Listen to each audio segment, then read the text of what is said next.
जिसका नाम झूठ है। नबी करीम सल्लल्लाहु अलैहि वसल्लम की बारगाह में वादा किया और ये अहदो पैमान किया, या रसूल अल्लाह, अब मैं झूठ कभी नहीं बोलूंगा। निकले नबी की बारगाह से और अपने घर पहुंचे। पहुंचने के बाद ख्याल आया, चलो मैं खाने में चल के शराब के जाम उड़ाए जाए, क्योंकि नबी से वादा तो ये करके आए थे कि हम अब झूठ नहीं बोलेंगे, हम अब झूठ नहीं बोलेंगे।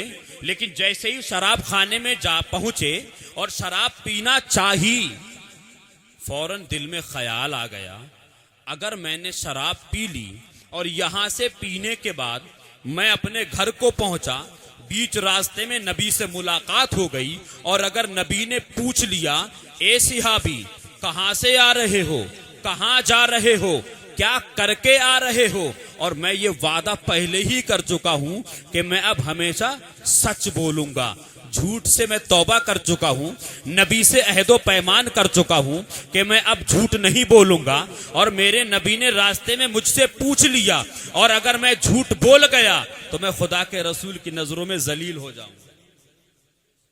लिहाजा उस जिल्लत और रुसवाई से बचने के लिए शराब को छोड़ दिया। फिर सोचे चलो मुंह काला किया जाए, बदकारी को अंजाम दिया जाए, जिना में खुद को मुलव्विस किया जाए। फौरन जैसे ही जिना का इरादा किया, दिल में ख्याल आ गया कि जिना से फारिग होने के बाद अगर मैं अपने घर की जानिब पहुंचा, रास्ते में मुस्तफा से मुलाकात हो गई और अगर मुस्तफा ने पूछ लिया कहां से आ रहे हो, क्या करके आ रहे हो, कहां जाने की नीयत की है, और मैं जिना करके जाऊंगा, मैं झूठ नहीं बोल सकता हूं, लिहाजा जिना करने से पहले नीयत कर ली, नहीं मुस्तफा की नजरों में जलील हो जाऊं। जिना को छोड़ दिया, शराब को छोड़ दिया, जिना को छोड़ दिया। रात में इरादा किया कि आज फला के घर में जाकर के चोरी करना है। रात को उठे, दरवाजे से बाहर निकले, चोरी करने की नीयत की। फौरन जब ये ख्याल आया कि चोरी करते वक्त में फजर का वक्त हो गया और मैं जब अपने घर से चोरी करने के लिए निकला हूं और चोरी करके जब फारिग हो जाऊंगा और जब अपने घर की जानिब वापस लौटूंगा, बीच में अगर मुस्तफा फजर की नमाज में आते हुए मिल गए और पूछ बैठे कि कहां से आ रहे हो इतने वक्त में और कहां जा रहे हो, और मैं चोरी करके आ रहा हूं और मैं नबी से वादा कर चुका हूं कि मैं अब दामन सिद्क को अपने हाथों में मजबूती के साथ पकड़ूंगा, अब कभी झूठ नहीं बोलूंगा। लिहाजा असर यह हुआ कि झूठ तमाम बीमारियों की एक जड़ है। झूठ का वादा किया था, या रसूल अल्लाह मैं अब कभी झूठ नहीं बोलूंगा, नबी की बारगाह में वादा किया था और ये नियत कर ली थी कि अगर मुस्तफा की नजरों में जलीलो ख्वार हो गए तो ना दुनिया के रहेंगे ना आखिरत के रहेंगे। सिर्फ झूठ पर कंट्रोल कर लिया तो जिना से तौबा कर ली, शराब से तौबा कर ली, चोरी से तौबा कर ली, मुस्तफा की बारगाह में हाजिरी का शरफ हासिल करते हैं।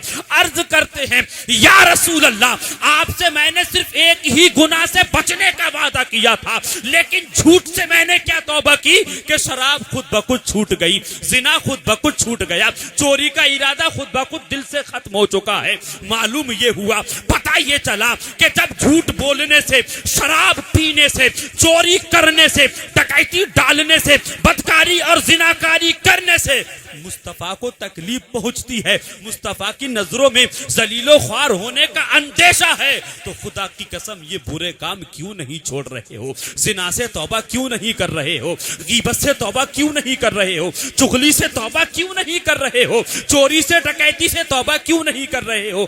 क्यों नहीं मुस्तफा के सच्चे वफादार गुलाम बन के जिंदगी गुजार रहे? बसरा की सरजमीन पर बसरा का जो गवर्नर, अब गवर्नर जो होता है तो आप जान लीजिए कितनी प्रॉपर्टी का मालिक होता होगा। जैसे इस वक्त आप विधायक समझ लो, सांसद समझ लो, उस जमाने का गवर्नर हजरत अब्दुल्ला।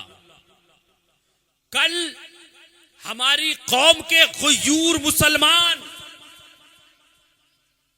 चाहे सामाजिक मसला हो या मजहबी मसला, चाहे दीन से ताल्लुक रखता हो या दुनिया से ताल्लुक रखता हो। कल हमारी कौम उलमा के पास जाती थी, इमाम मसाजिद से मसले पूछे जाते थे, सवाल जवाब होते थे, लेकिन आज कोई इमामों से मसले नहीं पूछने जाता, कोई उलमा से मसले नहीं पूछने जाता, बल्कि ऐसे थे जाहिल पड़े कि उलमा को मसले बताने के लिए चले जाते। और खास करके ये मामला इमामों में है। इमामों की इतनी नाकदरी कर रखी है आप लोगों ने, हम लोगों ने ना, जिसका के कोई जवाब नहीं। ये करना चाहिए हमें और आपको, मुझे बताइए करना चाहिए? आप अपनी ननिहाल में जाते हो तो इमाम को कोई तकलीफ नहीं, आप अपनी ददियाल में जाते हो इमाम को कोई तकलीफ नहीं, आप ससुराल में महीने में 10 बार चक्कर लगाओ, इमाम को बेचारे को कोई तकलीफ नहीं। आपके अपने भी अजीज रिश्तेदार होंगे, आपके अपने भी अपने होंगे कि नहीं होंगे? आप अपनों के सुख दुख में जाते हो कि नहीं जाते हो? मैयत में भी जाते होगे, तीज में भी जाते होगे, 10 में 20 में 40 में भी जाते होगे, शादी ब्याह में भी जाते होगे, तमाम खुशियों में और तमाम गमियों में आप लोग शिरकत करने जाते हो कि नहीं जाते हो?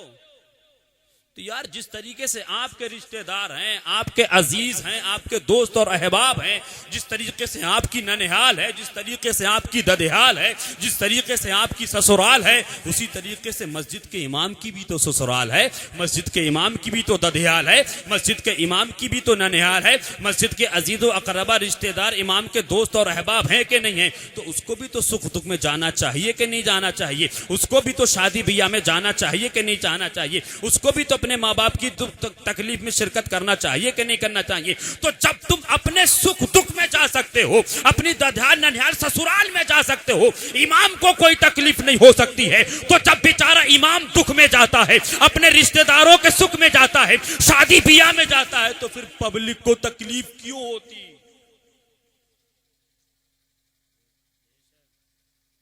और हमारे बुजुर्ग हजरात क्या कहते हैं, बड़े बूढ़ों की मिसाल सुनाते हैं कि भाई देखो ये तो बदला है।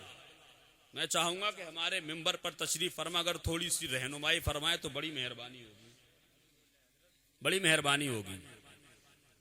बाकी जबरदस्ती मेरी अपनी आदत है, मैं प्रेशर नहीं डालता, आपकी मर्जी है, चाहे खामोशी के साथ आप समात कीजिए, आपकी मर्जी है। पर इतना आप मुझे बतला दीजिए, बड़े बूढ़े क्या कहते हैं, भाई ये तो बदला है, जब तुम किसी के यहाँ जाओगे तभी तो तुम्हारे कोई आएगा। कहते कि नहीं? आप लोग भी कहते होंगे कभी कभी, और हम भी सुनते आ रहे हैं एक जमाने से, यार बदला है, तुम किसी के दुख सुख में जाओगे तभी तो तुम्हारे दुख सुख में जाएगा कोई, तुम किसी की शादी ब्याह में जाओगे तभी तो कोई तुम्हारी शादी ब्याह में आएगा, तुम किसी के खतने और कुर्बानी के तमाम प्रोग्राम में शिरकत करोगे तभी तो कोई तुम्हारे प्रोग्राम में आएगा। तो भाई ये मिसाल आप अपने ऊपर फिट करते हो, तो आप मुझे बताइए बदला तो इमाम साहब को भी देना है कि नहीं देना है? जब इमाम साहब किसी के दुख सुख में जाएंगे तभी तो इमाम साहब के दुख सुख में कोई आएगा। अरे इमाम जब किसी की शादी में जाएगा तभी तो इमाम साहब की शादी में कोई आएगा। तो ये नाइंसाफी आप क्यों करते हैं, क्यों करते हैं आप ऐसा? क्या इमाम की अपनी जरूरतें नहीं, इमाम के अपने इखराजात नहीं, इमाम के अपने बीवी बच्चे नहीं, इमाम के अपने माँ बाप नहीं? क्या दुख सुख आप ही के रिश्तेदारों में है? इमाम के रिश्तेदारों को दुख सुख का सामना नहीं करना पड़ता है? इमाम के रिश्तेदार बेचारे शादी ब्याह में बुलाए तो इमाम नहीं जाएगा? तो फिर आप लोग क्यों एतराज करते हैं कि जब देखो इमाम साहब घर पे पड़े रहते हैं? और हालात इतने खराब होते जा रहे हैं कि मस्जिद के इमाम को तनख्वाह देंगे 4 या 5 हजार, बस मस्जिद के इमाम को बेचारे को तनख्वाह देंगे 4,000 और 5,000, और गुलामी ऐसे करवाएंगे जैसे अब्बा की जागीर को लाके खड़ा कर दिया। यहाँ पर लोटा क्यों नहीं उठा के रखा? झाड़ू टेढ़ी पड़ी, इसको सीधा क्यों नहीं करा? अरे मौलाना साहब इन्वेटर ऑन है, इसको ऑफ क्यों नहीं करा? अरे बाहर का पंखा चल रहा था, इसको बंद क्यों नहीं करा? बाहर का बल्ब जल रहा था, इसको बंद क्यों नहीं करा? अरे वुजू खाने का टंकी बंद होने वाला था, आपने बंद क्यों नहीं करा? मस्जिद का दरवाजा खुला रह गया, आपने बंद क्यों नहीं करा? अबे तू बंद कर लेता तो तेरे हाथ टूट जाते, इन्वर्टर को तू ऑफ कर देता तेरी टांग टूट जाती। मस्जिद का इमाम किसी के बाप का गुलाम नहीं, मुस्तफा का गुलाम है।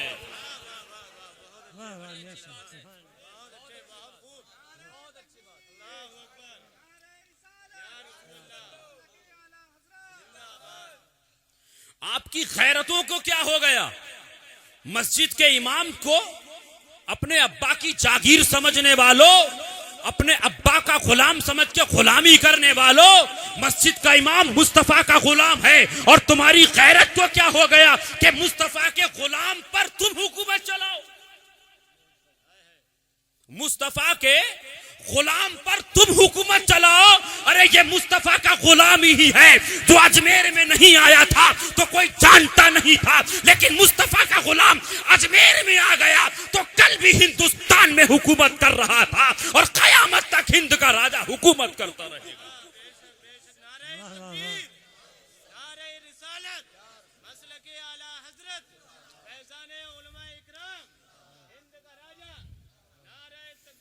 एक तो तनख्वाह 4,000 5,000, अब मैं अगर जोड़ने पर आ जाऊं ना तो आप हैरत करोगे। सुप्रीम कोर्ट ने 2018 सितंबर में यह पास कर दिया है कि हर आदमी भारतीय नागरिक मिनिमम कम से कम 14,000 रुपए सैलरी कमाए। 14,000 सैलरी मिनिमम सुप्रीम कोर्ट ने ये मतलब जो है पास कर दिया है। और अभी आपने अखबारात के जरिए सुना भी होगा, पढ़ा भी होगा, सुना लोगों से देखा भी होगा, इधर उधर सुनने में आया होगा कि दिल्ली के जो सीएम हैं अरविंद केजरीवाल, जो मस्जिदें वक्फ बोर्ड में हैं उनकी तनख्वाहें 16,000 कर दी, और जो मस्जिदें वक्फ बोर्ड में हैं और मस्जिदों के जो मुअज्जिन हैं उनकी तनख्वाहें 14,000 कर दी, और जो इमाम वक्फ बोर्ड में नहीं है उनकी तनख्वाहें 14 से लेके 12,000 कर दी। और आपकी गैरतों को क्या हो गया? आपकी गैरतों को क्या हो गया? अरे हम इमामों के दर्द, हम इमामों की दुखती हुई रग पे हाथ एक काफिर रख रहे हैं। कुफ्फार और मुशरिकीन तो इमामों का दर्द समझ गए। कुफ्फार और मुशरिकीन तो इस बात का एहसास कर रहे हैं कि 4,000 5,000 में मस्जिद का इमाम अपना परिवार चलाएगा कैसे। लेकिन अफसोस तुम मुसलमानों की गैरतों पर कि आज तक तुम इमाम के दर्द को अपना दर्द नहीं समझ पा रहे हो। वो काफिर होकर के समझ गया इमामों के दर्द को, और तुम मुसलमान होकर के अपनी ही मस्जिद के इमाम का दर्द नहीं समझ पा रहे हो। तुम्हारे दिलों को क्या हो? और हालत मस्जिद का इमाम बेचारा फातिहा पढ़ने नहीं ना जाए ना तो मर्द औरतों के तक टेढ़े मेढ़े मुंह चलने लगते हैं। आप आपकी कमेटी वाले, मैं बताऊंगी उनको क्या लेने आए हो, चंदा लेने आए हो, मस्जिद के मौलाना को भेजा क्यों नहीं मेरे घर। ये हालात बनते जा रहे हैं। और ये उलमाए किराम बैठे हैं, हमारे पैखरे अखलास व वफा नासिर सुबहानी साहब तिबला, उस्मान रजा हारूनी, अजीम अनवर साहब, नासिर जिया साहब, ये सब जानते हैं इमामों के साथ क्या हो रहा है। ये जो हो रहा है बिल्कुल गलत हो रहा है, बिल्कुल गलत हो रहा है, सब जानते हैं। लेकिन अफसोस के साथ मुझे कहना पड़ता है कि मस्जिद का इमाम अगर फातिहा पढ़ने ना जाए तो मुसीबत, और मस्जिद के इमाम ने तुम्हारे बच्चे पर थप्पड़ मार दिया, जरा सख्ती कर दी तो मुसीबत। और एक नई मुसीबत, अगर इतवारी के लिए पैसे मंगवाने भेज दिया तो समझ लो औरतों की तो समझ लो हालत ही बिगड़ जाती है। अच्छा मौलाना आया, जब देखो पैसे पे पैसा बोला। तुम अपने बच्चे को एक दिन में 10 या 50 रुपए के चॉकलेट, टॉफियां, तमाम चीजें खिला देते हो, और मस्जिद के इमाम जो तुम्हारे बच्चों को अल्लाह रसूल का कलमा सिखाते हैं, हराम और हलाल का सबक देते हैं, कुरान और हदीस की तालीम देते हैं, एक हफ्ते में तुम मस्जिद के इमाम को 10 रुपया नहीं दे सकते।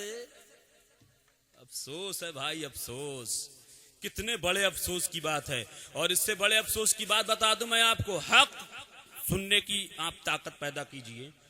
हमारे शोराए किराम, उलमाए किराम, मुकर्रिरीन हजरात आते हैं, एक रात में आप कितना नजराना दे देते हैं? 20,000, 30,000, और हद हो गई भाई 50-60,000 तक मामला पहुंच चुका है। हजरत 50-60,000 तक एक रात का। और जो जलसा कराते हैं, बहुत बड़ा आलीशान कॉन्फ्रेंस कराते हैं, गरीब पे भी डाल दिए, भैया 2,000 तुम्हें देना है, अगर नहीं दिए तो चूल्हा उठा लाएंगे, डेगची उठा लाएंगे, चारपाई उठा लाएंगे, नल उखड़ लेंगे। क्या इस्लाम इसकी इजाजत देता है? मुझे बताइए, जो लोग चंदे में कशीदगी और शिद्दत इख्तियार किए हुए हैं, खुदा की कसम ये इस्लाम को बदनाम कर रहे हैं। वो बेचारा आ रहा है, कोई बंगाल से चला आ रहा है, कोई बिहार से चला आ रहा है, कोई आसाम से चला आ रहा है, कोई चंडीगढ़ से चला आ रहा है, कोई पंजाब से चला आ रहा है, देश के मुख्तलिफ शहरों से चले आ रहे हैं। एक कलाम पढ़ा, 2 कलाम पढ़ा, 1 घंटा बोले, 1.5 घंटा बोले, 25,000 अकाउंट में ऑलरेडी पहले ही पढ़ चुके हैं। अब चलते टाइम मुसाफा करो, दो 25,000 रुपए।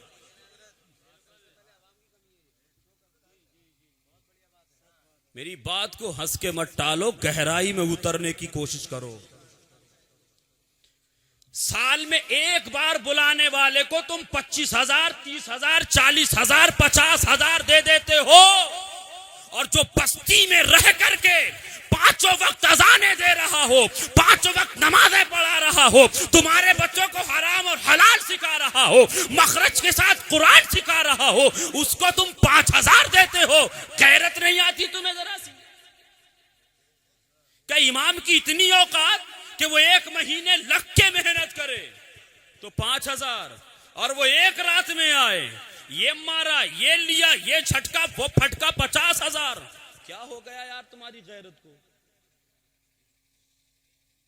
मैं शोरा की कदर करता हूं, उलमा की जूतियां सीधी करने का नतीजा आपके सामने है। मैं मुकर्रिरीन की इज्जत करता हूं, उलमा मेरे सर के ताज हैं। मैं किसी आलिम दीन की शान में गुस्ताखी नहीं कर रहा हूं, मगर खुदा की कसम ये जो शुअराए किराम हैं, ये जो मुकर्रिरीन हजरात हैं, ये जो उलमाए किराम हैं, ये भी दीन की खिदमत कर रहे हैं, ये भी इस्लाम की तबलीग कर रहे हैं, ये भी इस्लाम का प्रचार कर रहे हैं। लेकिन इनसे कहीं ज्यादा जो दीन की खिदमत कर रहा है, जो दीन की रीढ़ की हड्डी है, वो मस्जिद का इमाम और मदरसे का मुदर्रिस।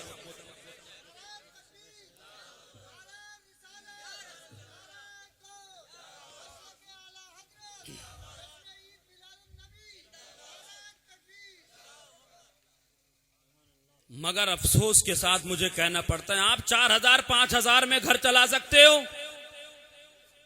मैं जो पूछ रहा हूं उसका जवाब दीजिए। अभी मुझे शादी के ताल्लुक से भी बातें करना है। 4,000, 5,000 में आप अपने बच्चों को पाल सकते हो, तालीम दिला सकते हो, साग सब्जी का इंतजाम कर सकते हो 1 महीने में 4,000, 5,000 में? अरे एक बार मार्केट में जाओगे बीवी को लेकर के ना, तो 2,000 का 1 मिनट में सूट ले लोगे। आप अपने बच्चों को अच्छा खिलाते हो, अच्छा पहनाते हो, और खिलाना पिलाना भी चाहिए, अच्छी तालीम देते हो, आप भी अच्छे कपड़े पहनते हो, अपनी बीवी को भी अच्छे कपड़े पहनाते हो, आप भी अच्छा खाते हो, अपने परिवार में बच्चों को भी अच्छा खिलाते हो। आप 20,000 कमा करके अपने घर को नहीं चला सकते, लेकिन मस्जिद का इमाम 5,000 से अपने घर को कैसे पाल रहा है? कभी आप तस्वीर का दूसरा रुख क्यों नहीं देखते? तस्वीर के दूसरे पहलू पर नजर सानी क्यों नहीं डालते? क्यों मस्जिदों के इमामों के साथ ही आप नाइंसाफी कर रहे हैं? काफिर होकर के तो इमामों का दर्द समझ गए कुफार और मुशरिकीन, लेकिन तुम मुसलमान होकर के अपने मस्जिद के इमाम का दर्द ना समझ सके। तुम्हारी बस्ती में रहकर के दीन की खिदमत करता है, और हालात इतने खराब हो गए कि जब कहीं किसी नए मस्जिद में कोई नए इमाम साहब आते हैं ना, नए इमाम साहब, तो कुछ लोग तो ये जोकते हैं कितने पानी में हैं, इन्हें पढ़ा के आया आज तक, खाली जुब्बे ही सिलवाए हैं, अमामी नए बदले हैं, कुछ और भी करा है। जी हालत देखें, इमाम साहब उधर से आ रहे हैं या इधर से उधर जा रहे हैं, और जो जिहालत किस्म के लोग हैं ना, जो किसी को सलाम करने में अपनी इंसल्ट समझते हैं, उनकी बात कर रहा हूं मैं। जो सलाम करने में अपनी इंसल्ट समझते हैं, वो पढ़े 2-3 खड़े का कहना है, देख मौलाना आ रहा है, पता ना सलाम करेगा ना करेगा, देख मौलाना आ रहा है सलाम करेगा या ना करेगा, देख मौलाना आ रहा है सलाम करेगा ना। अगर सलाम कर ले, हाँ यार मौलाना बहुत अच्छा आदमी है। बे जाहिल, तू मुसलमान है, तू कोशिश ये कर कि इमाम सर का ताज होता है, मस्जिद का इमाम है, कौम का पेशवा है, तू मौका ही मत दे, खुद बढ़ के बोल अस्सलाम वालेकुम हजरत खैरियत से, मगर नहीं। एतराज करते हैं यार इमाम साहब ने सलाम नहीं कर। अब नए इमाम के लिए परेशानी मैं बताऊं आपको, नया इमाम, मैं भी इत्तिफाक हुआ है कई नई जगहों पे जाने के बाद, तो मैं कंफ्यूज हो जाता हूं, ये जो सामने बंदा बैठा पता नहीं मुसलमान है ईसाई है, समझ में नहीं आता इसको आदाब बोलूं कि गुड मॉर्निंग बोलूं कि सलाम करूं। यार लिबास तुम्हारा इस्लामी नहीं, सच बोल रहा हूं बिल्कुल। लिबास तुम्हारा इस्लामी नहीं, सर पे तुम्हारे अमामा टोपी नहीं, कुर्ता पैजामा तुम्हारे जिस्म पे नहीं। आप जो कपड़ा पहने वो यहूद नसारी कुफार मुशरिकीन के हैं।